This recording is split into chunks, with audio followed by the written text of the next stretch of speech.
আসসালামু আলাইকুম বন্ধুরা, দর্জি বাড়ি 9 চ্যানেলে আপনাদের সবাইকে জানাই আরও একবার স্বাগতম।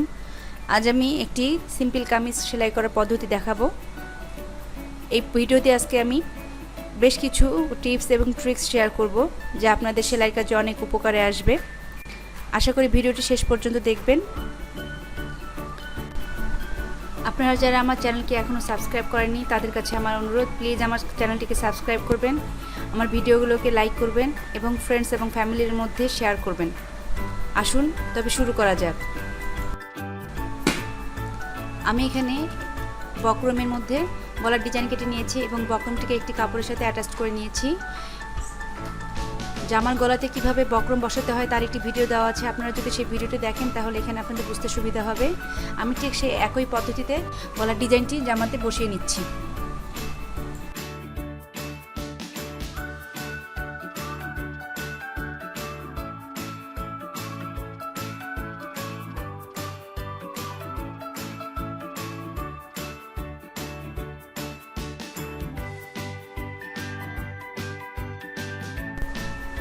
এখন আমি গলার পট্টির কাপড়টিকে দুই ভাঁজ করে নিব।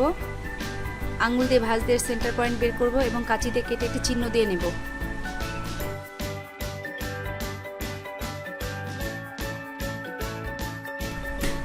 এখন আমি জামার সামন পাটে গলার ডিজাইনটি সেট করব।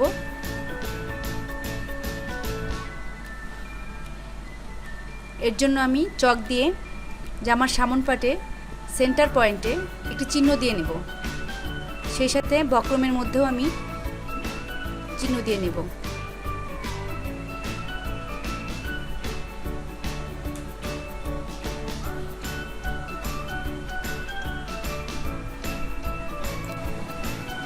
এখন আমি গলার পট্টির সেন্টার পয়েন্ট এবং জামার সামন পাটের সেন্টার পয়েন্ট মিলিয়ে নিয়ে মাঝখানে একটি সেলাই দিয়ে দেব, যাতে করে গলার পট্টিটি নড়াচড়া না করে এবং সমানভাবে সেলাই করে নেওয়া যায়। এই জন্য আমি মাঝখানে একটি সেলাই বসিয়ে দেব।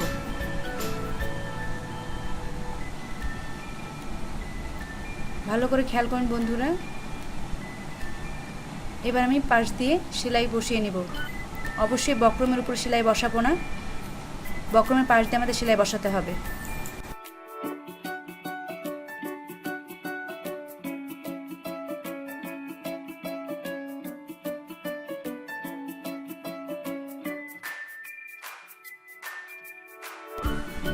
কোয়ার্টার ইঞ্চি মার্জিন রেখে আমি সাইড দিয়ে কাপড় কেটে নেব।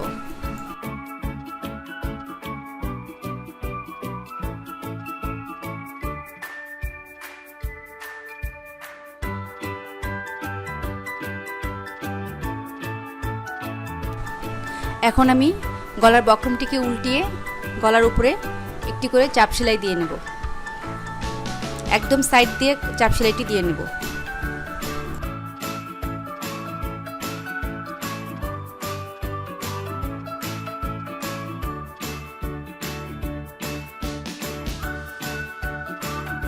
আমার সামন পাটের গলা লাগানো শেষ। এখন আমি পিছন পাটের গলার পট্টি লাগাবো। এখানে আমি একটি গলার পট্টি কেটে নিয়েছি। এখন আমি এই পট্টিটিকে জামার পিছন পাটে লাগাবো। এখন আমি পিছনের গলার পট্টিটির সাইডের কাপড় সেলাই করে নেব। এর জন্য আমি কোয়ার্টার ইঞ্চি পরিমাণ কাপড় মুড়িয়ে সেলাই করা শুরু করব। এখানে একটি বুদ্ধি শিখিয়ে দিচ্ছি, তা হচ্ছে আমরা বাম হাত দিয়ে কাপড়টিকে টেনে ধরব এবং ডান হাত দিয়ে কাপড়টিকে মুড়িয়ে সেলাই করতে থাকব। আমরা যখন বাম হাত দিয়ে কাপড়টিকে টেনে ধরব তখন অটোমেটিক্যালি সাইডের কাপড়টি রাউন্ড হয়ে উঠে আসবে। তখন আমরা ডান হাত দিয়ে সেই কাপড়টিকে বসিয়ে সেলাই করে নেব এবং এই পদ্ধতিতে সম্পূর্ণ গলাটি আমরা সেলাই করব। আমরা যদি এইভাবে গলাটি সেলাই করি তাহলে গলাটি চারপাশটা সমানভাবে গোলাকার হবে।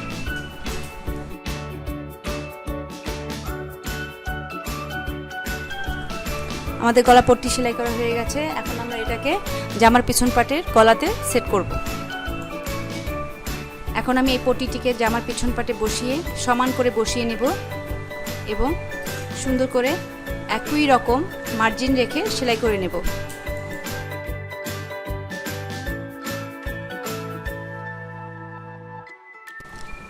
এখন আমি গলাতে ছোট ছোট কাট লাগিয়ে নেব এবং গলাটি মুড়িয়ে চাপ সেলাই দিয়ে নেব।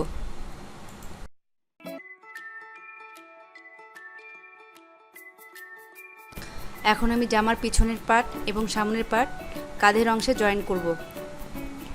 এখানে আমি জামার পিছনের অংশটি সোজা করে বসিয়ে নিয়েছি।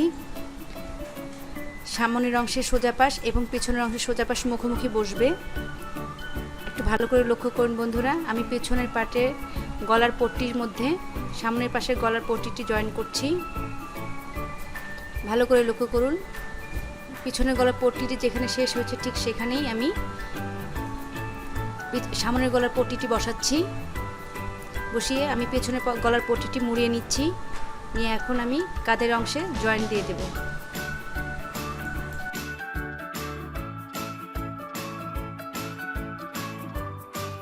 এখন আমরা এই কাঁধের মতো করে এই পাশের কাঁধটিকেও জয়েন দিয়ে নেব এবং ডাবল করে সেলাই দিয়ে নেব।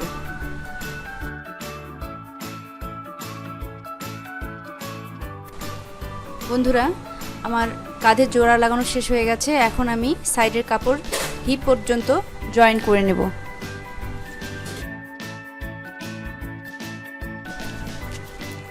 বন্ধুরা, আমি এখানে আরেকটি জিনিস বুঝিয়ে দিচ্ছি। এটা হচ্ছে আমাদের আর্মহোলের অংশ, এটা আমাদের সেকেন্ড বডির অংশ, এটা হচ্ছে কোমরের অংশ এবং এটা হচ্ছে হিপের অংশ।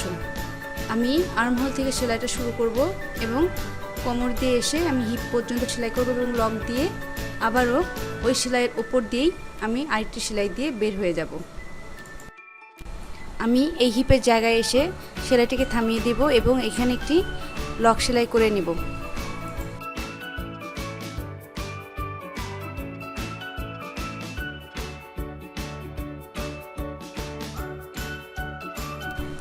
এখন আমি এই পাশটাও একই নিয়মে সেলাই করে নেব।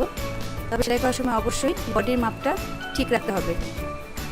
বডির মাপ ঠিক রেখে আমাদেরকে এখানে সেলাই দিতে হবে এবং অবশ্যই ডাবল করে সেলাই দিতে হবে। ডাবল করে সেলাই দিতে হবে।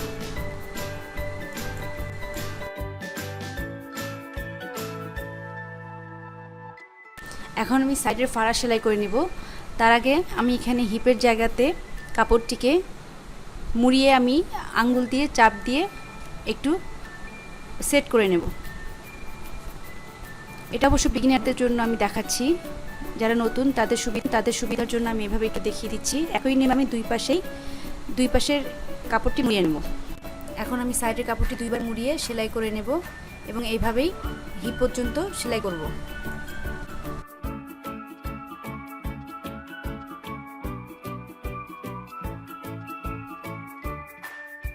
হিপের কাছে এসে আমি সেলাইটা থামিয়ে দেব এবং সুইটা আলগা করে আমি কাপড়টিকে ঘুরিয়ে নেব।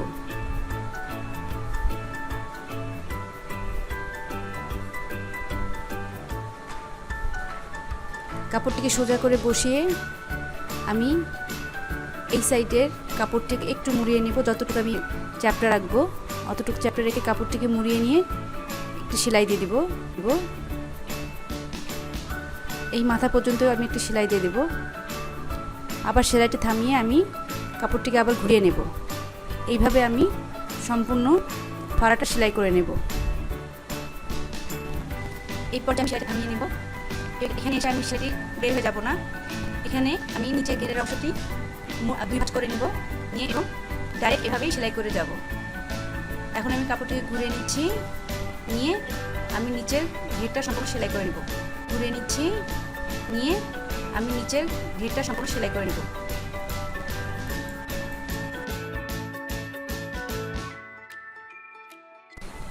একইভাবে আমি এই পাশে সাইডের ফাড়াটা সেলাই করে বের হয়ে যাব।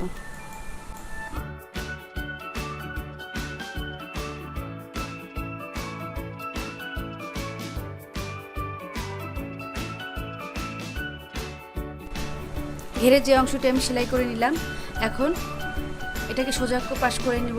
নিয়ে আমি সাইড ঘেঁষে ঘেঁষে একদম কর্নার ঘেঁষে চাপ সেলাই দিয়ে নেব।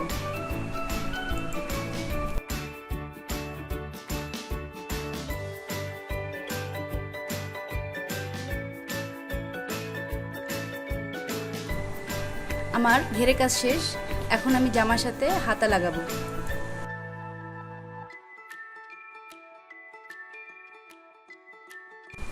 আমি এখানে একটি হাতা কেটে নিয়েছি। আমার হাতাটিতে একটু জয়েন্ট পড়েছে। হাতা সেলাই করার আগে আমি এই জয়েন্টের অংশগুলো সেলাই করে নেব।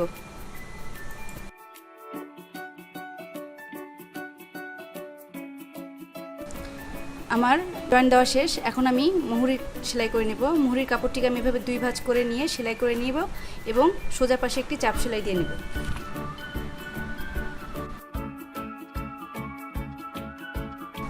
মাপ অনুযায়ী আমি এখন মুহুরিটি সেলাই করে নেব। আমাদের হাতা সেলাই করা শেষ। এখন আমি এই হাতাটিকে জামার সাথে জয়েন করব। জয়েন করার আগে আমাদেরকে দেখতে হবে হাতার বগলের কাপড় এবং জামার বগলের কাপড় সমান আছে কিনা। সেলাই করার সময় একটি জিনিস লক্ষ্য রাখতে হবে, তা হচ্ছে জামার তালপাট এবং হাতার তালপাট সবসময় এক সাইডে বসবে, অর্থাৎ উপর পাশে বসবে। এই জিনিসটা যদি আমরা লক্ষ্য করি তাহলে ভুল হওয়ার সম্ভাবনা থাকবে না। এখন আমরা মেপে দেখব হাতার বগলের কাপড় এবং জামার বগলের কাপড় এক সমান আছে কিনা। আর এই কাজটি করার জন্য আমাদেরকে করতে হবে তা হচ্ছে এই জামার বগলের 2 পাশের কাপড় অর্থাৎ সামন পাট এবং পেছন পাটের কাপড় সমান করে ধরব। ধরে এক সাইড পর্যন্ত যাব, গিয়ে আমাদের এটি দেখবেন কোণাটা বের হচ্ছে, অর্থাৎ আমাদের সাইড যে সেলাই করেছিলাম সেই মার্জিনের কাপড় বাদ দিয়ে আমাদের কাপড়টি একটু বাড়তি আসছে। এই বাড়তি অংশে আমরা একটি কেচি দিয়ে ছোট্ট করে কাট লাগিয়ে নেব।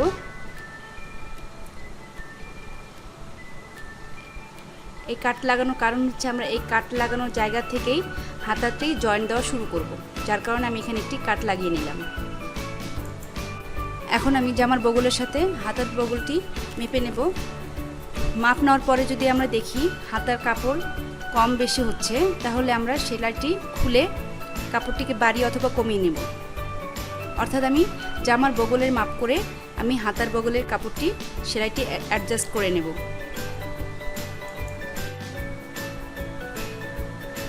আপনারা দেখতে পাচ্ছেন বন্ধুরা, আমার এখানে জামার বগল এবং হাতার বগল বরাবর এসেছে। এখন আমি এটাকে সেট করে নেব।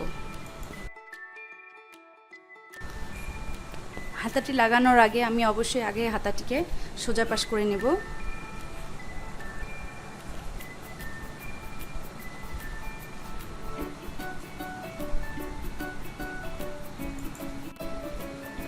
আপনাদের হয়তো মনে আছে বন্ধুরা, আমি এখানে জামার বগলে একটি ছোট্ট কাট লাগিয়ে নিয়েছিলাম, যেখান থেকে আমি হাতা জয়েন করা শুরু করব। এখন আমি এই কাটটিকে বাম হাত দিয়ে এভাবে ধরে নেব। লক্ষ্য করুন বন্ধুরা আমি কীভাবে ধরছি, এবং হাতার বগলের ভেতর দিয়ে হাতটিকে ঢুকিয়ে নেব। আমি হাতটিকে এভাবে নিয়ে বগলের ওই কাট অংশের সাথে হাতার সোজা অংশটি আমি একসাথে ধরব। হাতার সেলাইয়ের অংশ থেকে আমি সেলাইটি শুরু করব। হাতার সেলাইয়ের অংশের সাথে বগলের কাট অংশটি একসাথে করব।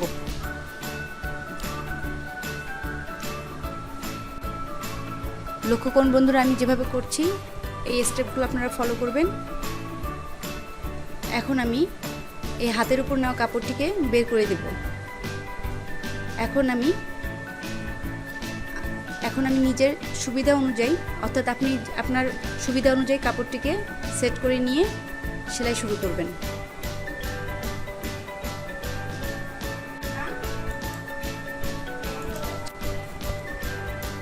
আমি এখানে বডির যে মার্জিনের কাপড়টি আছে সেটাকে মুড়িয়ে নিচ্ছি। মুড়িয়ে নিয়ে সেলাই শুরু করছি। লক্ষ্য করুন বন্ধুরা আমি কীভাবে করছি। আমার এই স্টেপগুলো আপনারা ফলো করলে আপনারাও খুব সহজে হাতা লাগাতে পারবেন।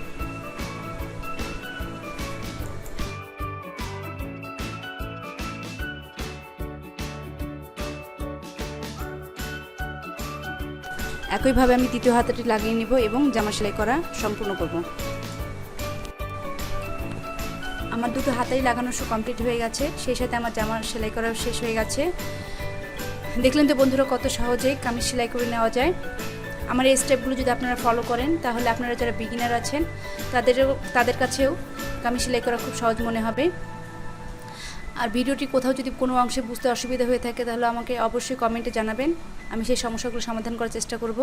পরবর্তীতে কী ধরনের ভিডিও দেখতে চান সেটাও আমাকে জানাবেন। আর আমার ভিডিওগুলোর যদি কোথাও কোনো ভুল বা সমস্যা হয়ে থাকে তাহলে অবশ্যই আপনাদের ক্ষমা সুন্দর দৃষ্টিতে দেখবেন। ভিডিওগুলো যদি ভালো লেগে থাকে তাহলে অবশ্যই বেশি বেশি লাইক এবং শেয়ার করবেন। আর আমাকে সাপোর্ট করার জন্য অবশ্যই আমার চ্যানেলটিকে সাবস্ক্রাইব করবেন। আজ তাহলে এই পর্যন্ত বন্ধুরা, পরবর্তী ভিডিও দেখার আমন্ত্রণ থাকলো। আল্লাহ হাফেজ।